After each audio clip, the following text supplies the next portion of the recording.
Certainly over the last 5 years, it's hard to think of many projects that have completed on time and in fact on budget. As brokers, it's important that we educate them about the risks involved with underinsurance.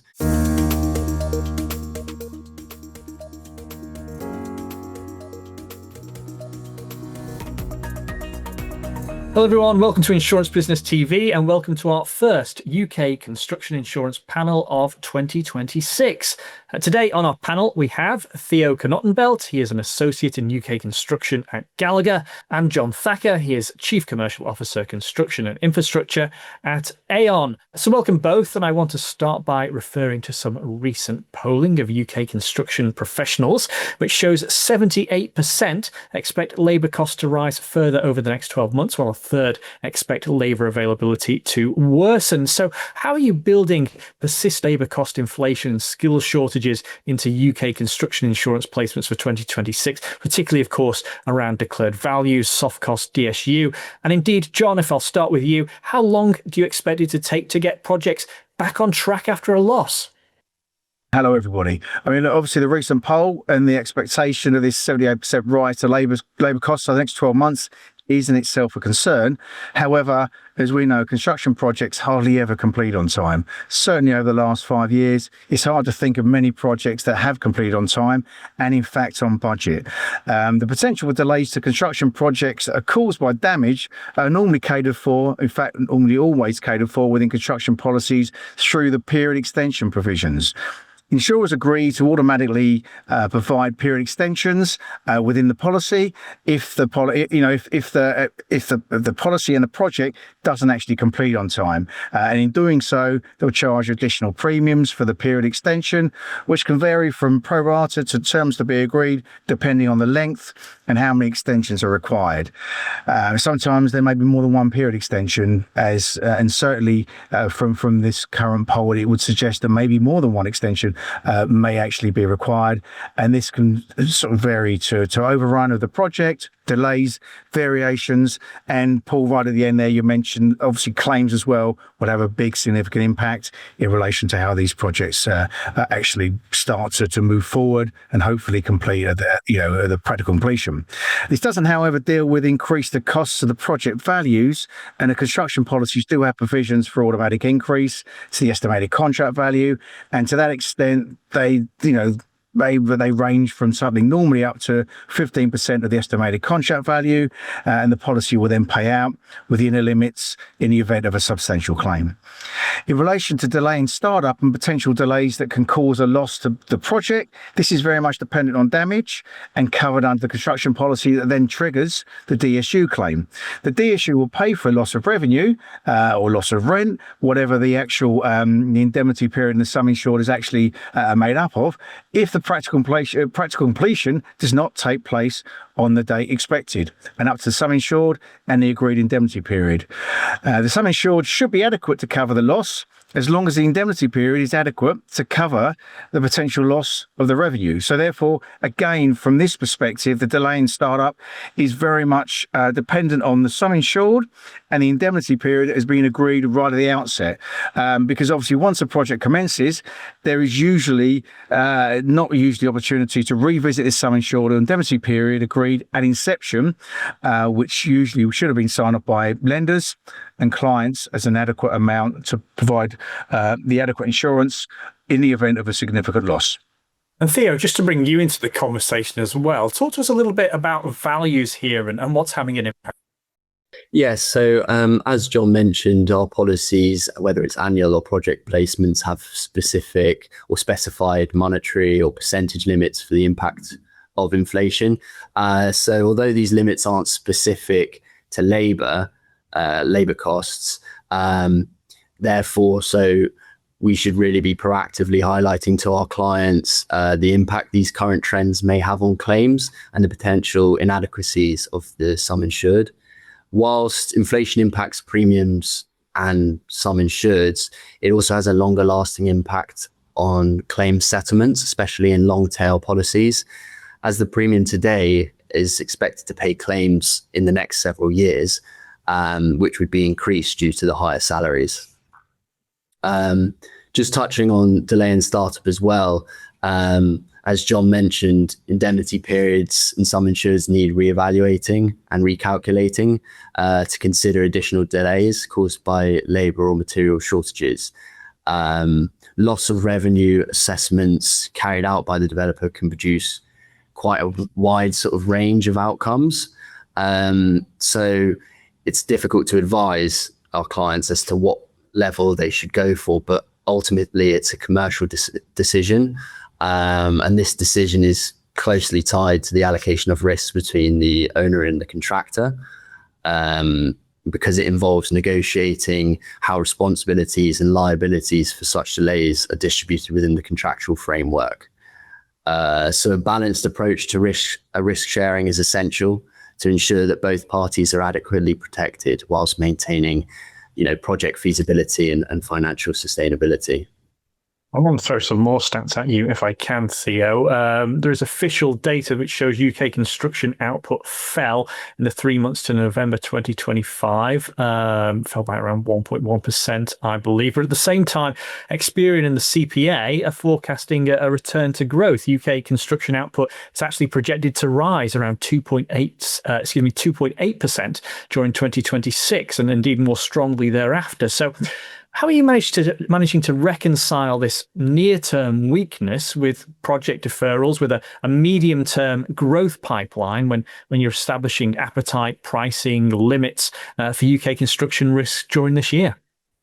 So I think if insurers are facing sort of reduced construction output, then they still have targets to achieve. So they're likely to sort of react with more competitiveness. So whether that's the terms or the pricing, it's likely that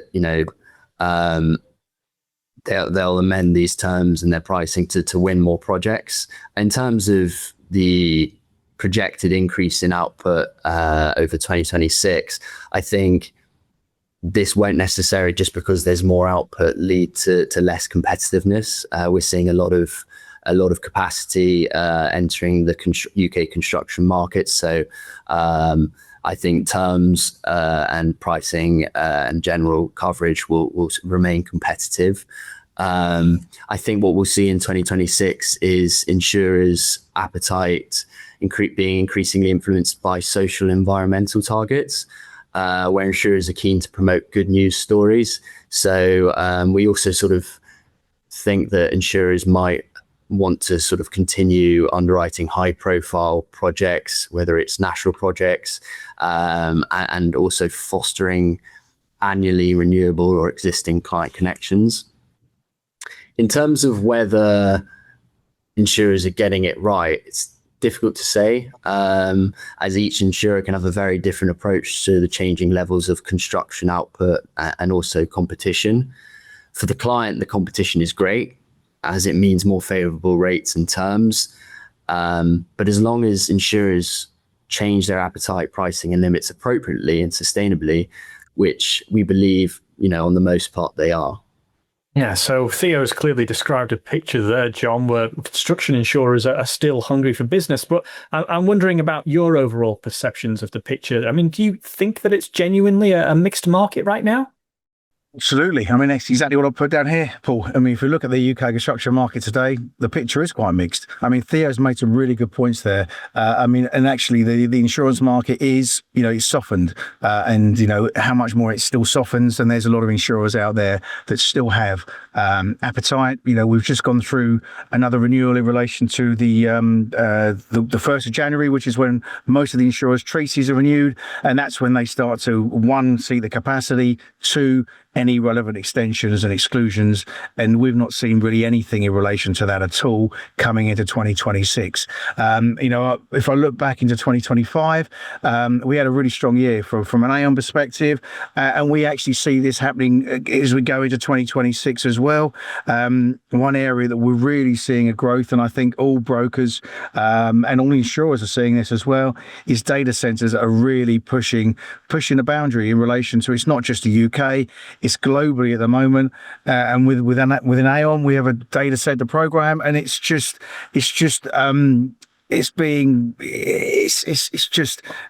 being boosted all the time. We're actually pushing the boundaries in relation to that. One of the points in relation to limitation aggregates, we're just seeing bigger projects that we never felt or thought would be placed within the insurance market that insurers are starting to find solutions to. When we're talking billions, when we thought 3.5 billion was probably a ceiling, we're now seeing 10 billions. And, it's just becoming, it's still increasing. So I think where the mixed message of potentially slowdown and then potentially increasing growth, we're only seeing growth in relation to that. That's one particular sector within construction, but we're also seeing lots of other areas as well.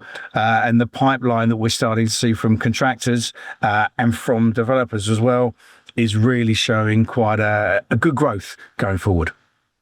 I like the fact that you're challenging my stats, John, because I'm going to throw one more at you if I can. The UK government's latest construction materials commentary actually shows year-on-year falls in output for key construction products. That was back in October 2025. But of course, we've got major merchants like Travis Perkins, for example, announcing some inflation-busting price increases up to 9% on blocks, 7 to 8% on bricks, roofing, cladding from January this year. So given this environment, are you making changes on how you set and review sums insured and limits on UK construction policies? And how are brokers and insurers working together to avoid underinsurance as costs seemingly move mid-project? Well, that's really the key point there, Paul, as you mentioned, the underinsurance, because, I think we mentioned this on earlier podcasts as well.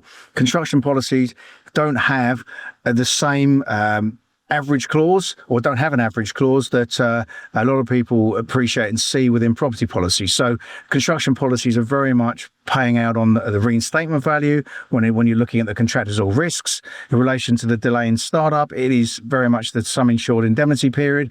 And for the third party liability and the non-negligent indemnity, it's very much depending on the limits that are set out at the outset. So if we just break that down, very much in relation to a sum insured or the sort of the estimated contract value, that's set at day one. So during the lifetime of the construction project, a lot of the times through discussing with our clients, whether it be developers, contractors, etc., we actually start to just challenge those prices. And more importantly, the contractors and the developers come to us as well. And that's very easily fixed by, we have provisions within the policies to uplift and increase the estimated contract value in the event that needs to be considered and that needs to be looked at. So I think certainly from projects up to maybe construction periods of 2 years, there shouldn't be necessarily a real particular issue under insurance, because at day one, the estimated contract value should pretty much be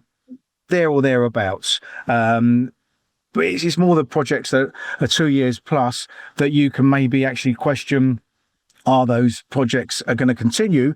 And more we see the projects, not only, as we've said in one of the earlier questions, overrun, but also they increase. So yes, there's provisions for that. And if that happens, very much we have the uplift and insurers can charge premiums, but it's very much that we need to make sure that we're on top of that as well. I think certainly in relation to third party liability, that for me is quite an interesting area, because a lot of the times we question the surrounding area, the third party liability exposure, and clients will just say, oh, there's, if it's central London, it should be 150 million potentially. If it's close to Network Rail, it should be 155 million. And if it's airside, potentially it could be 50 million plus. So, sometimes the clients rely on us more so than actually their own experts. And we don't know, in the event of a claim, it could be significantly higher. So I think sometimes maybe the limit of liability is not necessarily as considered as much, and could even be under insurance as much as maybe the estimated contract value. So I'll give you this sort of phrase that I was looking through, and I think really just sums up how we look at it from a broker's perspective. It's that firstly, inception, we're treating the sum insured as a moving target, not a fixed guess. And secondly, once the project is underway, both brokers and insurers are moving from set and forget, i.e. place a project and move on, to actually monitor and adjust. So the whole way through the lifetime of that project, we want to make sure that we're having regular updates with the clients to make sure that we're looking at the adequacy, especially in relation to the estimated contract value. All right, some excellent phrasing there from John. And is that something that you agree with, Theo? Yeah, completely. I think John's hit the nail on the head there. I think it's combined effort, but a lot of the advice should come, through us, especially, specific to the policy. For example, as John was saying, longer or larger projects, the escalation clauses or whatever limits, they should be tailored, and it should be discussed, to reflect the specific risks and timelines of the project. As John said, these project increases in cost should already be somewhat factored into the estimated contract value, but for those longer projects we can't rely on that, and we need to check in with the client regularly, whether it's at key project milestones, to account for those material price fluctuations amongst other points, other sort of causes for increase or delay. And sometimes what we do find is that clients maybe, if you're midterm through a project, they might be reluctant to increase their sum insured and face additional premiums because, this commercially they've got budgets. But I think as brokers, it's important that we educate them about the risks involved with underinsurance and the importance of, setting realistic sums insured that account for these potential cost escalations, whether that's before the project when you come up with the contract value, or increasing during construction to be more accurate. I just have one final subject I want to throw at you both. Theo, I'll start with you. Building costs are expected to rise by about 15% over the next 5 years. And of course, there are further insolvencies among key specialist trades, which are likely to squeeze capacity in the supply chain even further. So how is this heightened insolvency supply chain risk, how is that influencing underwriting of UK construction projects as you've seen it, for example, around contractor selection, perhaps non-damage DSU, performance bond requirements, etc.? And how is this linked to key subcontractors? Any thoughts on that one, Theo? Yeah, I think top tier contractors are always favoured by insurers, whether it's the quality of the workmanship or their risk management, or whether it's the strength of their balance sheet. Therefore, annuals or projects with these contractors generally generate more interest and maybe even better terms from insurers. So the heightened insolvency risk has only increased the influence of a respected contractor on how an insurer underwrites a construction risk. The selection and management of supply chains is a major information gathering process that we go through for contractor renewals. As a broker, we look to provide assistance to clients in looking at ways to help manage these risks and also these costs. So this would be through our review process for both upstream and downstream risks. Contractor and supply chain insolvency also continue to be a major concern for the PI insurance market, so professional indemnity. Insurers are placing greater emphasis on understanding firms' financial stability and resilience in today's, as you clearly put it, challenging environment. They're particularly interested in how businesses are managing these risks, such as securing strong contractual protections against price inflation and building adequate contingencies, into their contracts. PI insurers, we're also seeing increasingly scrutinizing subcontractors, so requiring firms to demonstrate proactive measures in assessing the financial stability of their supply chain to mitigate these insolvency risks. They also mandate details on minimum professional indemnity limits required for the subcontractors, and evidence of ongoing PI policy maintenance, often verified through systems like Construction Line and CHAS.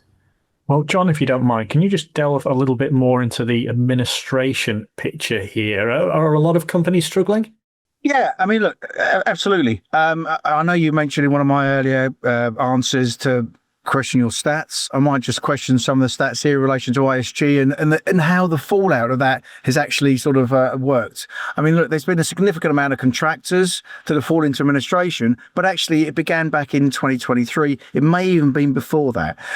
In 2023, the UK company insolvencies reached a 30-year high, and there was 25,000 plus cases, including 1,568 administrations. Now, this continued into 2024 and 2025.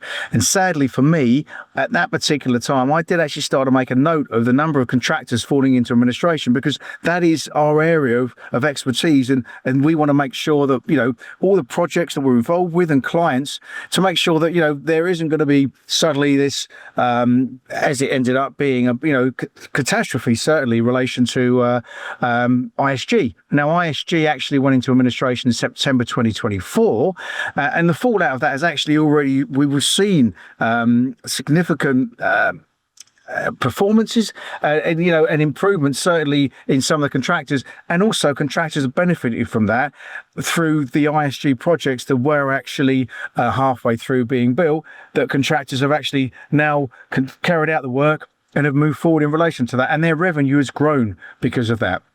I mean, obviously, the ISG has shown that the contractors do work to a very tight margin, and I think that may well obviously impact in relation to contractors and how they're actually working in their everyday projects. But I mean, I've actually seen yesterday in the press, which I thought was really good timing given this podcast, that actually Henry Construction, who fell into administration in 2023, they were actually undertaking projects of 105 part build affordable homes, and London Ealing Council has now been announced have taken the decision to actually bulldoze all of those buildings and actually start again. They've found that's more cost effective than actually getting contractors to come in and rebuild. So there's different ways of looking at this, but certainly I think contractors, whilst there is still an overall issue from their actual tight margins that they're working to, we are actually seeing that there is growth, and there's certainly things moving forward in relation to that. Just touching on the bonds issue again that's been mentioned, this is something again that we saw a couple of years ago, that usually contractors have to give a performance bond of 10% of the estimated contract value. Again, there was the suggestion of increasing that to 15%. Now, that hasn't actually happened, but maybe that may also give a little bit more comfort if contractors do fall into administration, that developers are not just left holding the baby. They do have a little bit more money, skin in the game in relation to that. And maybe my one last thought in relation to this is also, instead of just relying on contractors to take out the insurances, this is even more of a reason to consider that developers actually go down the owner-controlled route and they take out the insurances themselves. They have the protection, they have the control, and also, more importantly, as you've mentioned in the question in relation to delay in startup, the developer can then actually take out the delay in startup insurance to protect them in the event the project doesn't actually complete on time. So I think I've hopefully covered it from a different area, Theo, but certainly I think it's looking more positive now as we're getting into 2026 than it possibly was in 2023, 2024, and parts of 2025. And that's a very nice way to wrap things up. Good to finish on a positive note, and indeed great thoughts, and huge thanks to both of you for your time. Remember, this group will be meeting every quarter this year. Indeed, we're expecting another new face to join us imminently as well. So for more on building your construction insurance book, keep it right here at Insurance Business TV.